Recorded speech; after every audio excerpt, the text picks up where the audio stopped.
Hello ladies and gentlemen, welcome to the DCP. My name is Derek, this is my vlog. This is number 7 and it's going to be about all the information that you need to know for packing for Florida, little tips to take with you, and what it is that's already provided down on the Disney College program. Oh, and it's also the final countdown till the start of the program. Let's begin, shall we?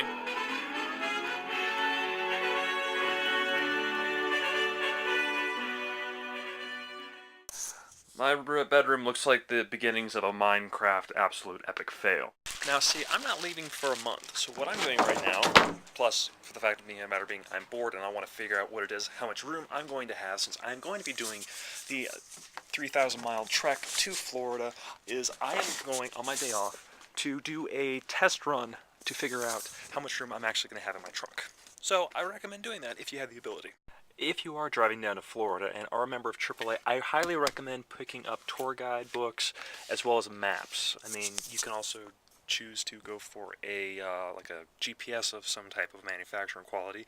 They work until they try to kill you in the middle of the Tampa Bay. If you're traveling, make sure you grab one of these babies, because you never know. So let's explain to you what the college program actually offers apartment-wise. In the bedrooms, you have 2 twin beds, 2 nightstands, a dresser with 6 drawers, 3 for each of you, as well as a walk-in closet with a safe type locker thing that looks like you're back in middle school, as well as the bathroom has the bare essentials. Now, you're entirely incapable of bringing down anything else that you would like for the bedroom. However, that is what's provided. Bedding is not provided. It's not at all. You need to make sure that you bring down bedding. If you're flying, there's a Walmart right down the road. If you are, however, driving down, I still recommend that you don't bring bedding unless you know the exact, if you have bedding that will automatically fit it. Otherwise, just go down to Walmart. It's right down the road, and they usually have pretty good deals on bedding because they know how many college students go to that Walmart and do not bring the essentials. So they usually have a sale during the weeks of the college program move-ins. Now, the kitchens come stocked with the basic pans, silverware, plates, fridge, microwave, all of that stuff. However, there's tons of storage space if you want to bring down your own stuff, if you want to do grocery shopping.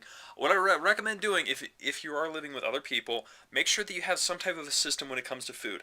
I learned this firsthand. We figured out a means to do it, but that's a whole different story. So I recommend, if there's 4 of you living in an apartment, each person take like 1 shelf of food, figure out like the fridge type stuff. Make it simple, or keep it simple, stupid. Obviously the dining room table comes with a dining room table and about 6 to 8 chairs depending on the size of your apartment. Could be less if you're living in a 1-bedroom. You won't have a table. Instead, you'll have a closet as well as like a bar type sitting area. Some apartments, not all apartments, some apartments have a patio. So if you want to bring like camp chairs and whatnot, feel free to do that, but know that not every apartment has the option of a patio. So that is the bare essentials of what the apartments come with. I did forget to mention it comes with a modem. However, if you want to do high-speed internet, you've kind of come to the wrong place. The apartments themselves are it's very sporadic when it comes to high-speed internet. If you have a router, I definitely recommend bringing it down. However, in my apartment, we were never able to do online gaming. Now, speaking of online gaming, I'm a nerd, I'm a gamer, I have a PlayStation 3, I have a Wii, I'm bringing both. Now, if you're going to be a gamer, bring down your systems, and however, you're going to need some type of a vessel to play said games on because the apartments do not come with a television. Get in touch with your roommates, figure out who's bringing down what, that way you don't bring down like 5 televisions when none of you game or need 5 televisions. Now, in each apartment, along with internet, water, and electric being provided for free, well, not really for free, but with the apartment rent fee, you also get cable. Now, obviously, you don't have a television, so if you wanted to watch cable, you need to bring a television down, but you also need an actual cable to go from the television to the cable to be able to watch said cable on your television. Now next comes the next hardest thing to try to figure out. Clothing. When it comes to clothing, everybody kind of has their own style. Now for me, I would recommend bringing down at least a couple sets of business casual attire, simply for the fact that you will have traditions, as well as many people are kind of suggested to wear business casual attire for their orientation day.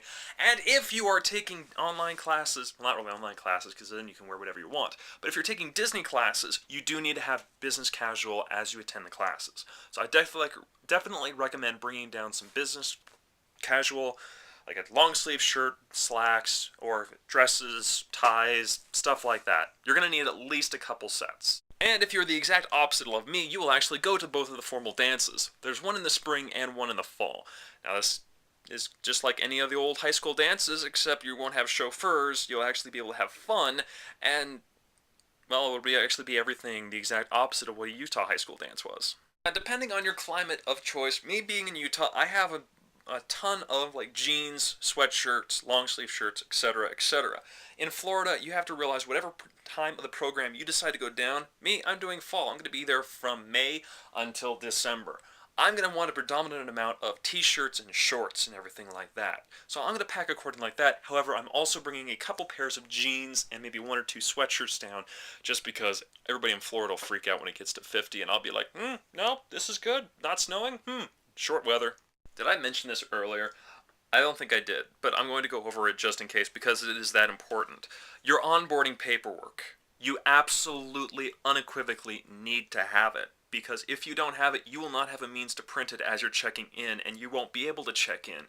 So the entire process would be screwed for you. So I recommend at least printing it in double. That way you have a backup, and that you need it. Along with that, you also need to have a passport, your social security number. If you're bringing a car down, you have to have your name on the insurance card. You can't have it be in your family's name. You have to have your physical name on the insurance card to be able to park your car in the apartment complexes. So to do that, I would recommend you pick up one of these bad boys. It's just a durable lock. It's also what I use to transport like my money down. That way I had it all in one spot. It's fireproof in case somebody in my apartment had no idea how to cook. Didn't happen. It did happen in building 23 though, so. Now I know you're probably not going to want to bring down the entire thing, so bring a lock. I said earlier you guys have lockers. Bring a lock down if you want. Like, I actually never really used it, but I had it with me. It's just a security thing in case somebody breaks into your apartment or maintenance decides to blast a hole in your wall and not tell anybody and then have me freak out thinking that Austin went on a rampage when he actually didn't. Cameras. I'm a vlogger. This little doodah is coming down with me as it was down with me before. However, bring some cameras down with you. To do that, if you want to bring computers down, bring them down. I highly recommend, though, if you're going to be bringing a ton of electronic stuff, invest in at least one or two extension, like power strips. It'll save you time. It'll save you the hassle of trying to unplug stuff. So bring those down or pick them up at Walmart when they're down there. Those are kind of the bare essentials of what it is you definitely need to bring down. But again, this is all speculative. It's dependent on what it is you do or what it is you want to bring. There is one warning. A lot of people can get into trouble for this. It also kind of depends on how blatant you are. Stuff to post on the walls. Granted, I had a poster that like my Kingdom Hearts poster, I had like 2 thumbtacks on the wall, and that was basically the entire decorations in mine and Austin's apartment room. But a lot of people like put up like Christmas lights, posters, everything like that. That's technically fine, but you also need to remember that once inspection comes around, you have to take them all down because they'll dock you, and it's a hassle. So, line. I can has pin trades? Yeah. If you're a pin trader or a vinylmation trader, I recommend you bring down some vinylmations. If you have an offer for any of my vinylmations, I will listen and field set offers, but I need an equally good exchange rate, because some of these bad boys are awesome. And no, Karen, you can't have my pink Huffalump. One final thing about packing. I am a huge film buff, and I also have an external hard drive. Now, if you don't have enough room in your car, or you're flying down and you're a fan of movies that you own that you don't want to bring all of, well, I will let you finish that statement and thought process however best you see fit, and you can continue to hypothesize on however it is you would think that I'm intending that statement to be handled. Notice I did not say anything incriminating.